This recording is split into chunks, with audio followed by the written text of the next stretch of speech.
every year, one of the aspects on your Junior Cert will be ratio. So let's have a look. Kira is making an orange drink. The orange drink is made by mixing concentrate and water. The ratio of concentrate to water is 1:4. Now, we have to understand what does that mean. So I am having a drink, right? So that's my glass. That is telling me the ratio that concentrate is 1 part and water is 4 part.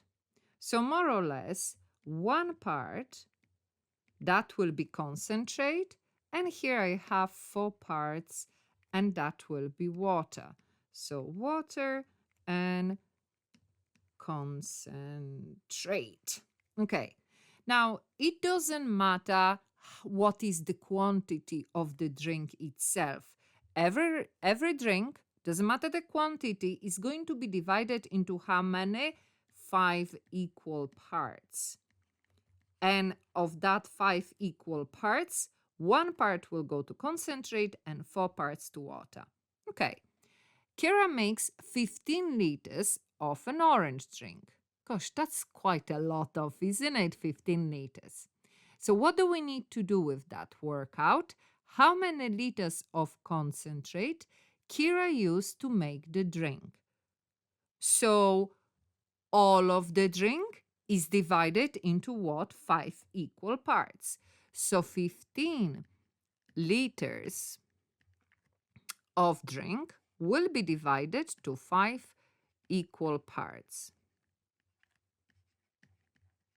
And when we put that in the calculator, we will get that each part is 3 liters. So how many liters of concentrate Kira need? And we know that concentrate gets 1 part. So 1 part in this case is equal 3 liters. Therefore, it is 3 liters of concentrate that Kira will use to make the drink.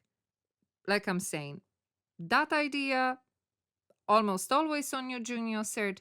And remember, this is about equal parts. And it doesn't matter what is that we are dividing. We're taking everything, and everything is divided to a number of equal parts. And the ratio itself, when we add it, tells us, well, how many equal parts there is